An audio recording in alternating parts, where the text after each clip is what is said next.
William Shakespeare's Othello, Tyler Perry's Diary of a Mad Black Woman, Jennifer Lopez in Enough, Love the Way You Lie by Rihanna and Eminem.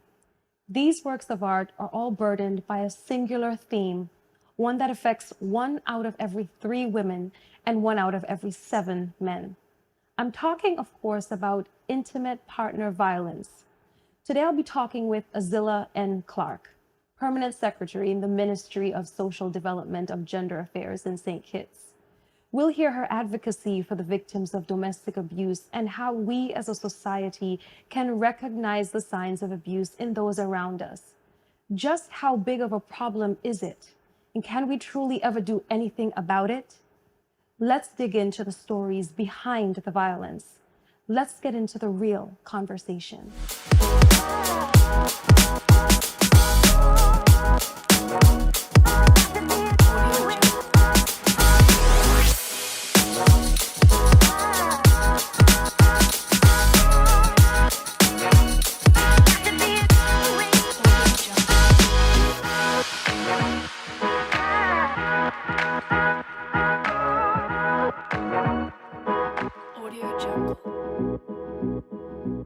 Hi, Azilla. Lovely to have you here. It's a pleasure to meet you. So today we're going to be talking about domestic violence and domestic abuse. And we're just going to jump right into it because I know there's a lot of information and a lot of conversation being had on this subject. But with your background being what it is, I wanted to know from you, what do you think, first of all, defines domestic abuse? Good question. Domestic violence sits in the realm of gender-based violence. And in gender-based violence, as the name connotes, it's violence that's specific to a particular gender. In the region, we focus on domestic violence because we don't have histories of female genital mutilation and the like. What we see more is domestic violence, where within intimate partner relationships, there is a power imbalance, and within that power imbalance, it is manifested in the sense of violence. Now, violence can be physical, which most of us associate much more with domestic violence. It could also be emotional, the way that you speak to somebody, the way that you affect their self-confidence, their sense of self.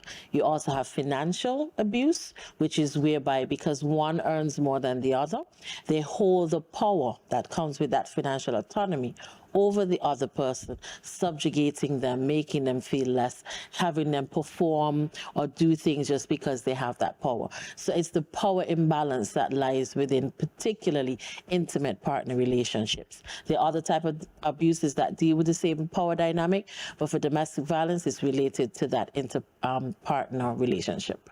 Thank you. Wow.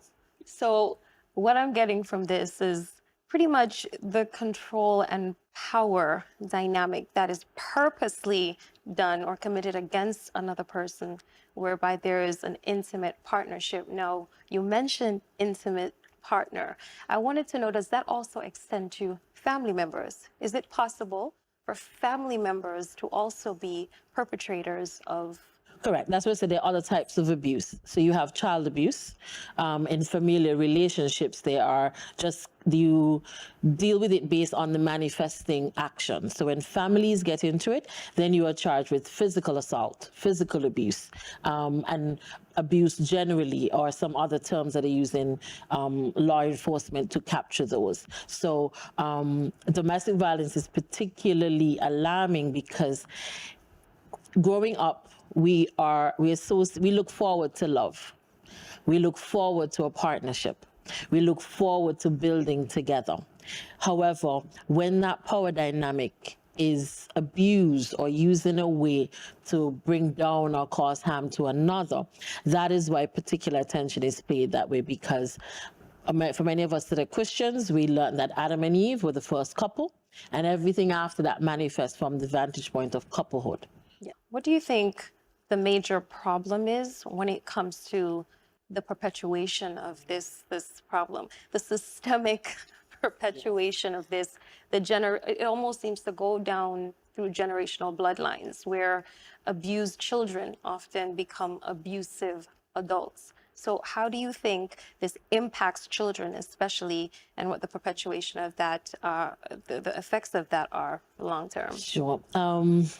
That's an interesting question, how or why, because again, if you look at it from, I'm a social scientist, but I'm also a Christian, so I look at both ends.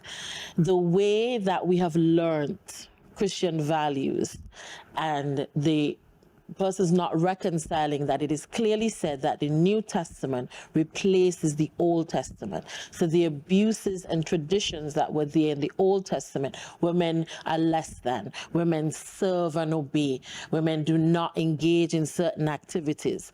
That has been replaced by the New Testament, which allows for love to be compassionate, love to be kind. You find your partner, you bond it together.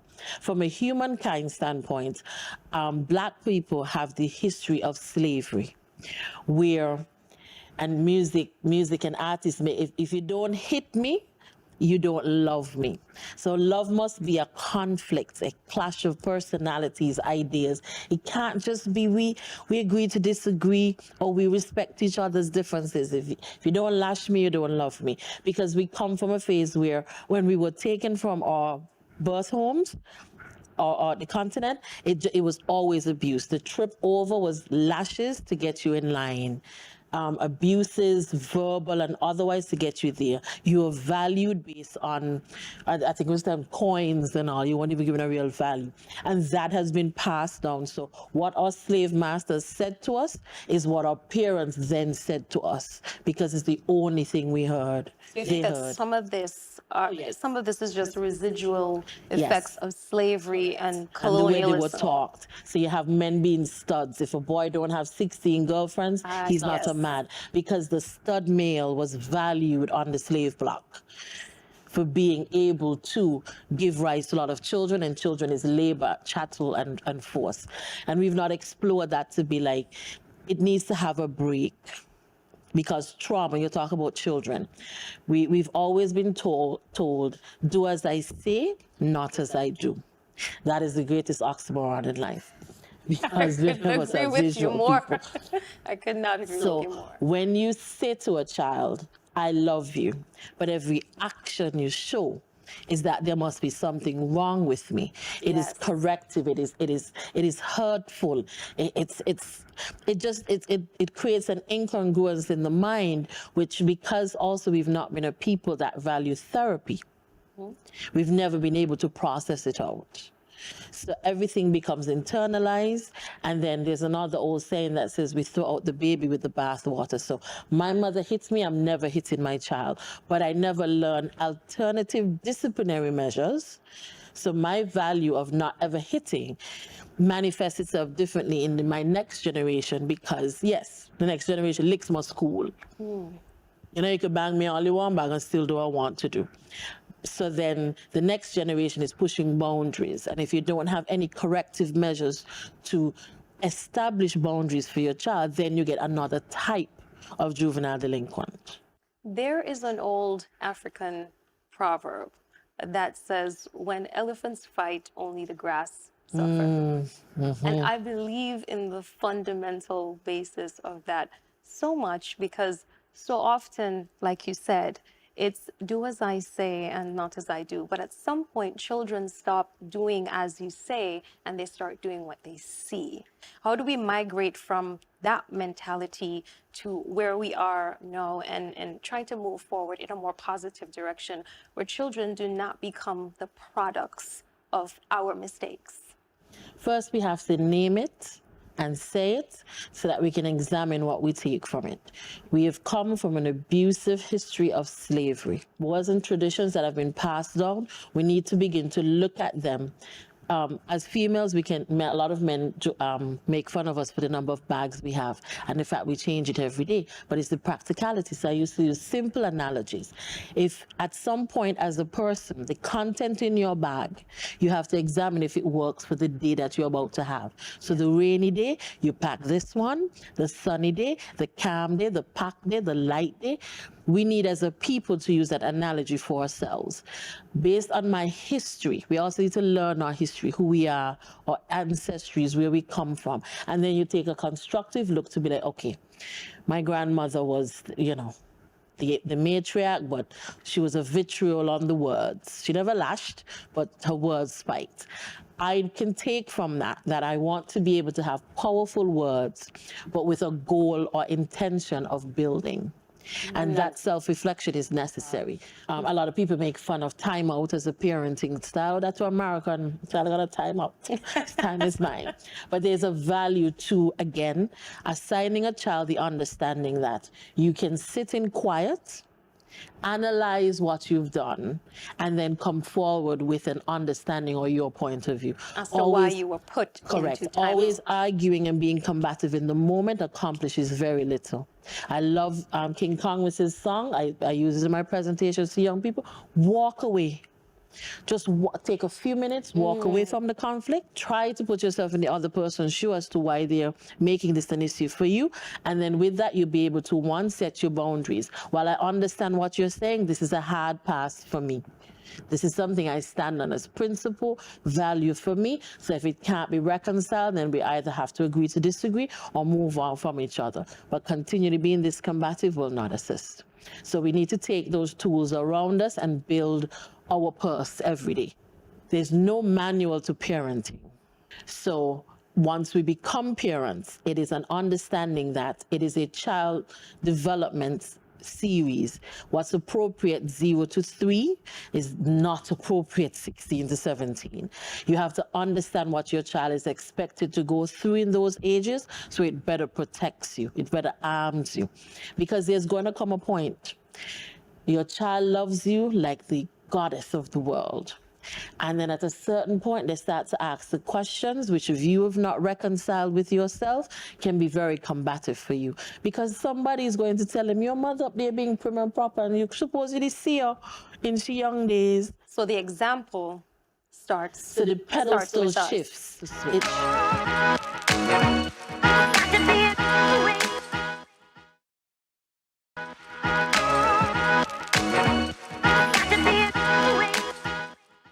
So we've touched on quite a bit so far, and we've talked about the culture aspect of this. There's a lot more to the culture aspect of this as well, though, because I find that too often we try to frame our lives around an existing culture to fit into it instead of creating a healthier one. We don't acknowledge or even like the fact, it seems sometimes, that just because something is labeled culture, it doesn't necessarily mean that it's right or makes it okay. So how do we move away from what the negative norms of what culture has done to us where domestic violence is concerned and start creating a new and healthier culture of proper dynamics between gender roles, within family dynamics? How do we do this? Yes, 2 ways come ready to mind. Dating. We do not have a history in the Caribbean of dating. You are fresh and wild and if you go out on a date. But how else are you supposed to know what you like and what your boundaries are? I would really like it if that culture change can occur. A girl that is able to date, just date, and not have sex, not have any physical contact, just go out and figure out, have conversations, have interactions so she understands boundaries, circumstances. That would be a great step up for me in relation to our culture, because then she's able to make positive choices, because for 2, the absence of safe spaces to date lead persons to just engage with the male and then fall into bed. And then that sort of traps you in that relationship, because if boundaries have not been established, then it becomes your mine. And feelings get hurt. Yes. You catch feelings, they say. For children, the United Nations Children's Rights Protocol asks for children to be heard, and that is a strange thing in the region. Oh, until you pay bills, you ain't got a voice in here. We've all grown up to that. But allowing children to, through the inquisitiveness, which is just the basic of their life. They're always inquisitive. They want to find out. Is when they get to the stage of why. It's the most dreaded stage of parenting. I'm about to get there with my 4-year-old. Having the patience to guide them, because I frame his outlook on life and his ability to be inquisitive if I just shut down every why. You know, and I have to be conscious of that, because I am raising my son, and I put a public service. I'm going to start to print shirts when he gets to primary school. I am raising a young man who is going to know his voice. He's going to cry. He's going to have emotions. So if you're not raising your daughter to respect a man with emotions, just bypass mine, okay? So we can have those relationships, because I don't know how we raise persons, any sex, to not cry. Yes. We as women, we know there are different types of cry. A vex, bad, I can cry because I can't tell you what I want to tell you. Do you think that that in itself is an extension of abuse when we mute children at such a young age, especially little boys? Men don't cry. Big boys don't cry. Got big boys. No, crying is an emotion. Emotions are part of who you are. Every time you stifle a part of who you are, genetically, biologically, I'm going to put an asterisk next to socially and culturally, because those are the things we should be open to changing. But biologically, it's like telling a child, don't pee. You gotta pee. Yeah. You gotta cry. It's like, so what does he do? We're creating that bubble, that negative environment. Correct. And I see this often, and I've observed this even within my own life. You see, for example, a television show, and there's a couple. There's a strong premise of a family dynamic and good, strong family values and orientation. And you see the exchange of, let's say, a husband and wife, and they might be kissing or hugging each other, and you ask the child to exit the room, or close their eyes. And then when there's a display of violence or an argument, it's okay for the child to sit there and witness that. So we expose children to these constant situations of arguments and confrontations and conflict and violence, but we shield them from seeing what healthy resolutions, what love, what empathy, what these types of demonstrations look like. So how do we do more as a society to create a culture where this is no longer the case? As I said, we pick from the toolkit, family time. The same thing, a movie is a great exchange, but do we process it out with the child at the end? What did you learn? What did you like? What did you see? What would you like mommy to do from the movie? What would you think you can do from the movie? And just process out life, because again, every interaction is an opportunity for growth. Everything we do, every minute we spend on this earth is an opportunity for growth, and you determine how that is. So if you walk around life and every person you meet, every time you spend means nothing to you, we have to begin to understand why. Because again, we were born inquisitive. That is why Eve went and looked for the apple. We're inquisitive. No amount of instruction. The greatest booming voice told her no, and her human intuition told her, looks mighty nice over there. For myself. So then how do we begin to temper that down? Of course, there is a way to build, again, boundaries around that, but it is not with the force of bending the entire box. It is to craft it gently, and we don't do that. So the talking to the child to be able to be, what did you see? What did you like? How would you like for things to be done? Conversations amongst family. We make a big deal of family reunions, but do we do the time of processing around, praising the things that are good, but also in providing safe spaces for persons to say, we learn it in therapy, I feel this way when you do that. Because in life, there is the way you present yourself, and then it's the way that people experience you. So I can think I'm the sweetest person in the world, and then everybody I engage with, like, oh, so they have a very mean resting face. I'm like, oh, sorry, I thought I was being nice. So there's the way you present yourself and the way you people experience you. So again, it's understanding all of that and gaining knowledge to do so. As there's no toolkit on parenting, it would be nice if we can create those safe spaces. I always admire the American healthcare system that provides groups, mommy groups, daddy groups. Just before you give birth, you go to those things and you learn from persons. So I think those are some of the things that we can begin to incorporate in some way. that would at least begin to change. And remember, change is that rippling effect. I do it both ways. I have my sons, I have a practical example I have to raise, but as a technical officer for the government, we also try to be able to have that ripple effect, share information, have workshops and training, advocacy, so that we can move the needle one step further. And I'm determined to move the needle because I would like the needle to meet my son when he gets to that age. And it's happening. It's happening. I grew up here in St. Kitts, but I've had the opportunity to live in both Canada and the US. And so my experience with the educational system and just working with certain organizations and looking at their approach to things like domestic violence, where do you think the educational system comes in? And do you think that this is something that should be taught in schools? Because I know in Canada and in the US, they started off very gently, where these would be simply just exercises between males and females within the school, and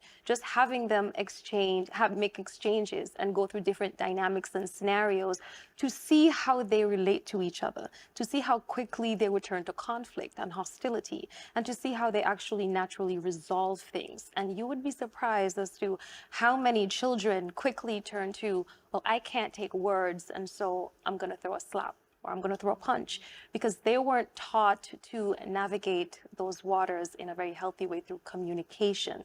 So do you think that this is something that should be taught in schools, and at what age do you think is appropriate for that? Yeah, the school question always gets us, because traditionally in the Caribbean, we go to school to pass an exam to leave.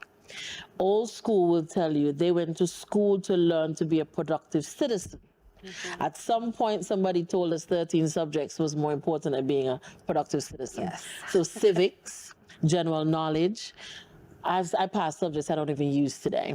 But gosh, did I hope that I had like a civics class or a diplomacy class. Because, just Or a human maneuvering how to behavior say- class at a very young How age. to say what you want to say without offending and those kind of things. So the school has a role to play. But I think because of where we are with it, and again, the pressures is not, when I speak to her, education officials, the pressure comes from the external. The parents, they leave raising a child to me, just teach him what you need him to teach so he could be the star student, and I could jump up with the paper that say he passed 13.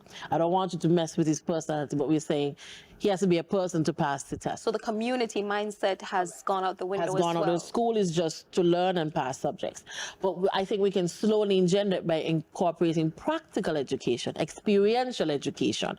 So when you're learning about ducks and human, you go out and experience that.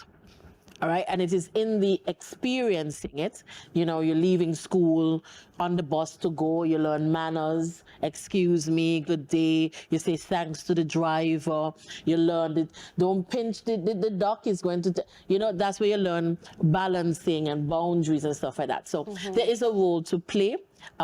Schools would say they don't have enough staff to do all of that, but I think again the community can come on board to make sure that children have field trips throughout their years of experiencing. Biology becomes a practical experience, not just looking through the telescope, but learning things like that. So school has a place because that's where our children spend most of the time. Guidance counselors was introduced into our schools in order to affect the behavior, the well-being of the individual. I just think that the ratios make it so much that it's not practically applied as it should be.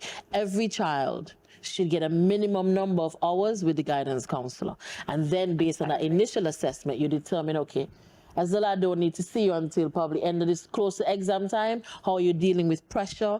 There should be certain key check-in points, and the child that manifests more need can be programmed more within the year, but I could assure you we've done that. Okay.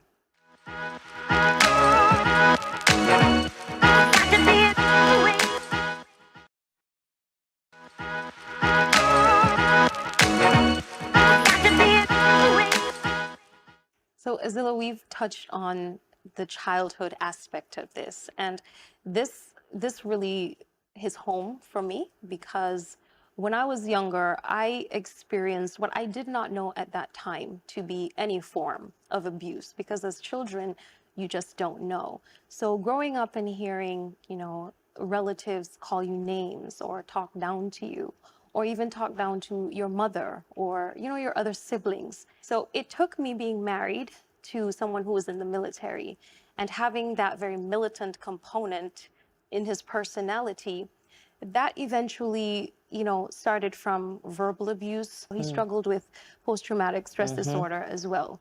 But it got to a point where the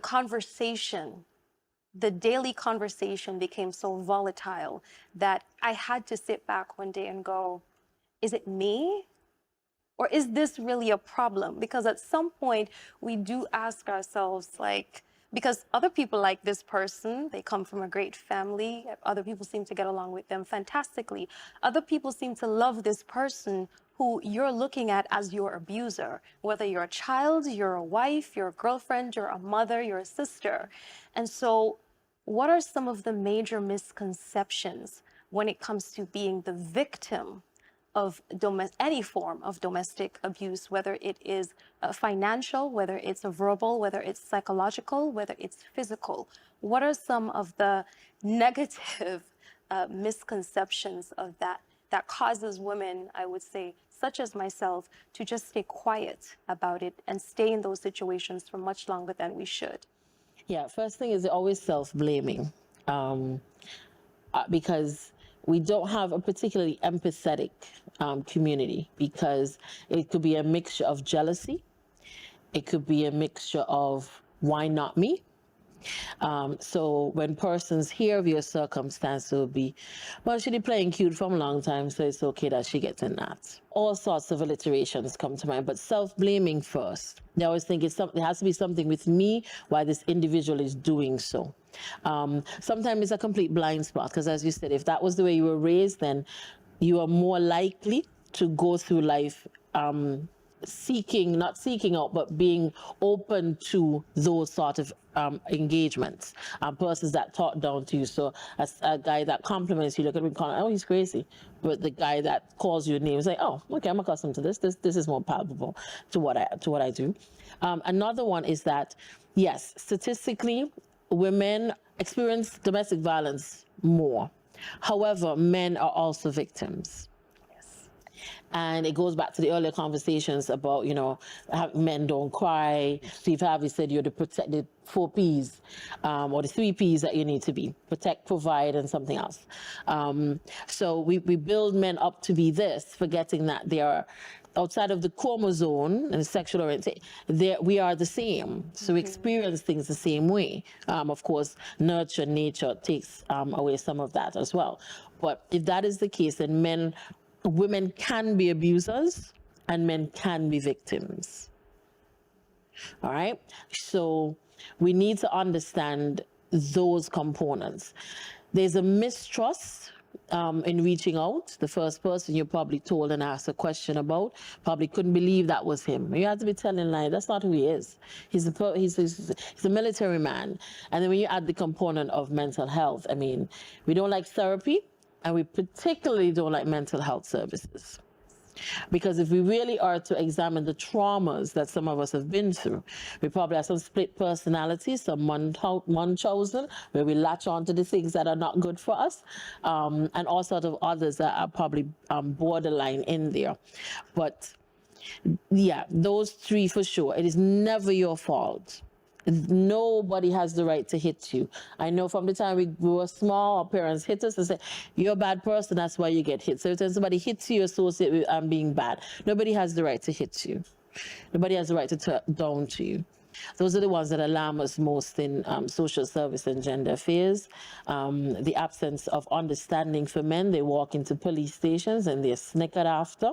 You're giving your testimony and the police officer right there calling somebody across the hall. But and I see here, boy complaining on the woman banging him. When the woman, he should be glad he has one, or whatever is the sexist undertones that they're going to raise there. It's an absence to protect the person. That oftentimes saddens, frustrates, but motivates as well. I absolutely love that you touched on a few things in there that I was looking forward to you covering throughout this interview. But another question of that is, what are some of the signs, the red flags, so to speak, what are some of these signs to look for so that we understand when this is the situation that we are faced with? In power and control, they seek to establish an elevated and a denigrated status. So if you are in a relationship where there's no encouragement at all to anything that you say, if you are in a relationship whereby the person earning more money feels and demonstrates that they want to control what you do, what you say, and how you behave, there needs to be cause for pause and reflection on that.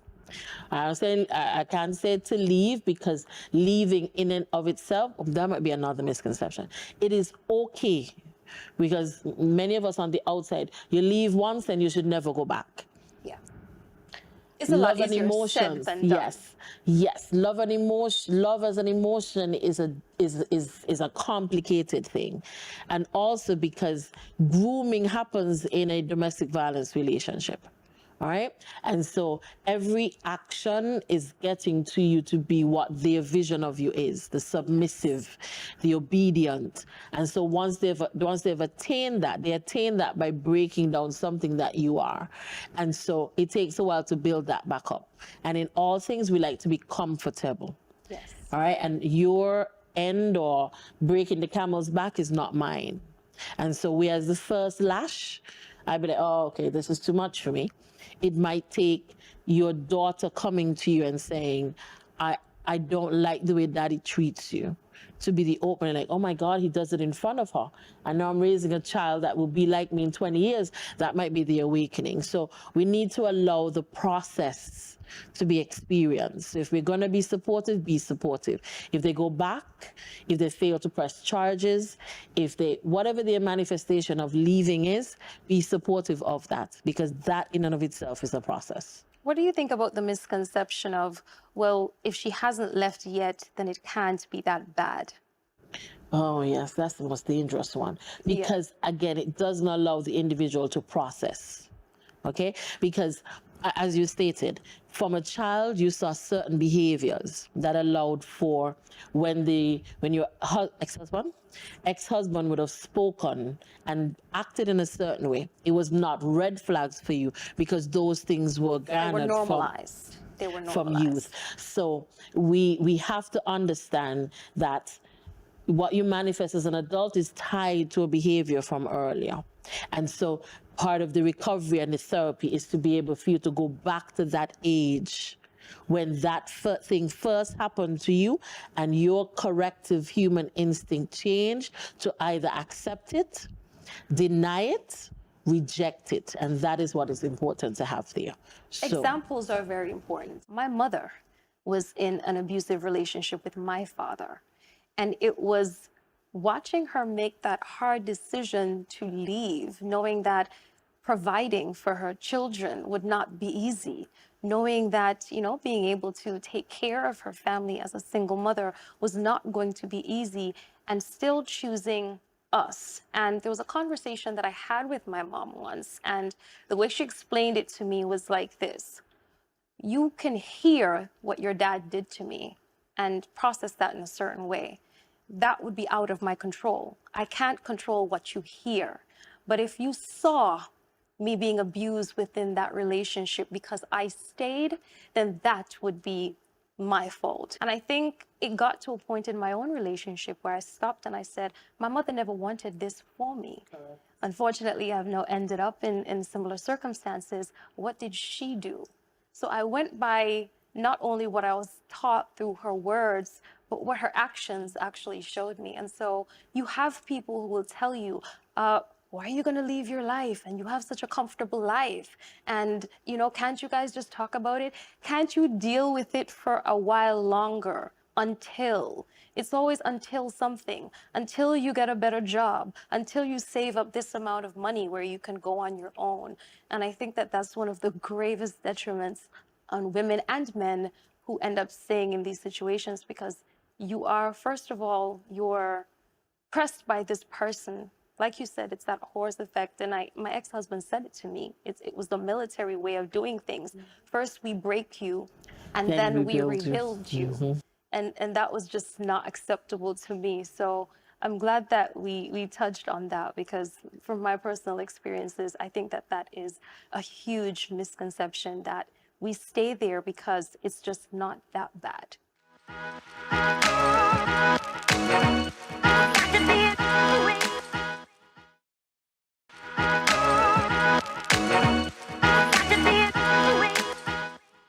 So we have an understanding, and most of us, unfortunately, through experience, as to what the victim's part in all of this is and how we get there as victims. But how do you think the perpetrators of domestic violence get there? What do you think are some of the leading causes? There are lots of causes, from education to poverty, drugs and alcohol. What are some of the other causes you think contribute to this? It's the grace to understand the individual, because chances are, they say hurt people hurt people. You have to consider if there's any mental illness overtones there. And then otherwise, it's again some societal pressures and persons choosing the wrong way to do so. So as a society, we really need to, it's one of the things I would love for us in the region to have cultural conversations about. Many of us are 50, I think it's going on 40, 60 years of independence. But what does the next 10 years look like for stkittsnevis? I always liken our independence to stages of development. I'm a social worker, I did child development studies. At 40, you are assured in who you are. Principles, that this is who I be, are not going to change. However, you are alert and aware enough of the things that have not yet come into your being, and therefore you challenge yourselves to see what modicum of that can I incorporate in my next, till I'm 50. But if I get to 70, that's it. I am who I am. I'm not incorporating any new skills. I am me. So you allow yourself that grace to get there. And so as a nation, as a people, we have to ask ourselves, we have 40 years of independence, 50, 60 around the region. Where do we want to be next? And we want to be able to do the exploration of our slave indentureship, early years of independence, the struggle. People like, I had to pull myself up by my bootstraps. So it's always this fight for independence. You were talking about your mother earlier, and she must be commended for that. But the lens that I put on when person hear that story is, we now have women that perpetuate over independence. I don't need anybody. I'm good to go. I don't want anybody controlling me. It's also a defense mechanism for us. So we subjugate and we push down. They need to be cuddled, held, saying it's okay because he just might be like who I saw in my past, family or whomever, to do so. So we have to give ourselves the grace. We have to give ourselves the grace to come back out on the other side. But society has a role to play. Society is made up of all of us. So if all of us make a commitment to independent exploration, if you're listening to this program afterwards, you just sit down and say, what did I get from this? What sense did Miss Clarke actually make in this last time that I've been listening to her? What one thing you take away? And then look at your situation, your relationships. And those around you. Yeah. Do they add value? Am I empowered? Am I protected? Am I safe in there? Do I have those that I can break all the way down to shambles and puddles of water, and then they're there to put me back together? Yes. And those are the relationships we need to do, and let go of the others. So what do we say now to victims of domestic violence and abuse? And then what do we say to a society? The same question, what do we say to both regarding how to now navigate the aftermath of having this been done to you? How does a society now support someone who has gone through domestic abuse? And how does that person pull themselves back up so that they can integrate themselves back in society in a healthy way? To the victim first, it is okay to be where you're at now, not in the relationship, but where you're at with yourself. So if you're not mentally, physically, emotionally, and financially ready to take up yourself, it is okay. But being aware that where you're at is not where you want to be, start to make the incremental steps to get yourself there. There are state resources in every member state. I know people have a distrust of the police and public service and those kind of things, but you're the taxpayer. You pay for the provision of these services. So find out where they are and incorporate that in your plan. Of course, protect yourself. You know the volatilities of the person you're with better than me on the other side of the screen. So of course, if you change too much behavior and it becomes volatile, again, pace yourself to yourself. But if it is not what you want for yourself, it is okay to take your time to be at a point to leave there. If for you it is immediate, there should be state resources there to take you. If it's gradual, again, there would be the same protections. And as a society. And as a society, grace. The assumption, we like to bury the fact that we've had things happen to us. And so when it happens to somebody else, we glorify or we scorn them, forgetting that something like that happened to yourself. As a Christian, it says, do unto others as you would have them do unto you. If you would like in your darkest hour to have grace, protection, and safety from another, grant it to someone else. That's an incredible answer. And it's so practical in what it is. It's doable. You know, it's doable. And I think that if everybody can find just that one person, and we often say, well, it's a matter of just not being able to trust anybody. But I always say, start here. Start by being the example of exactly what it is that you are seeking in another person. Correct. Because oftentimes people need to be shown through demonstration what it is that you are requiring of them, because a lot of the times they simply did not know any better. They were not Correct. taught any different, and they had no examples in their lives. So the best way to get someone to give you what it is that you need is to show them through demonstration exactly what that is. And then, you know, create, like you were talking about earlier, these groups of, whether it's, you know, family members, whether it's friends. We have group chats and Facebook groups and all types of social media stuff for everything else. Why not have these circles, whether it's a circle of a brotherhood, a circle of a sisterhood, you know, a mom and all her kids. We need to start doing more of these things. We need to, as you said earlier, family reunions, for example, have an open discussion where people cannot just sit and laugh, but they can sit and hold themselves and each other accountable for things that were done to them, things that they've done to others. Make that an opportunity for people to forgive and also for them to be forgiven.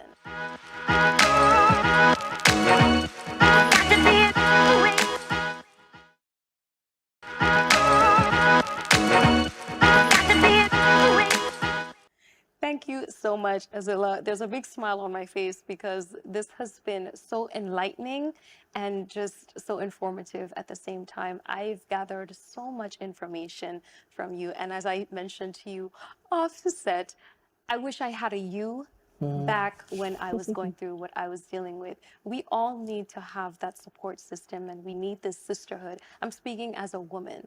And for men, they need that brotherhood as well. But where the difference in genders are concerned, we definitely need to be having more healthy conversations with each other. Because for me to understand what it is that your experiences are as a man, you need to be speaking up as a man. Because there's no shortage of us women who are going to continue to talk. So it needs to be a conversation back and forth. Thank you so much for being here. Is there anything else that you would like to say to the listening audience before you go? I'd like to thank for the opportunity to be here. And if you have been moved by the conversation, my task was to keep it real. I hope that was accomplished. It was a time well spent for me as well. And just remember, it is okay. Whatever stage you're at, it is okay. And for all of us, it is grace. And do unto others, we have them do unto you. So if you would like somebody to be there for you in your deepest hour, be there for the next person when they fall apart, find you, or stumble upon you in their trials. Perfect. Thank you so much. You're welcome. Thanks for joining us. There are so many stories of love gone wrong, of trusted partners turning on the ones they claim to love. If you or someone you know is the victim of domestic violence, click the link or call the number below. In the meantime, hop onto social media and keep the conversation going. You can find us here, here, and here. When you know better, you do better. And remember, be kind to yourself and one another. Until next time.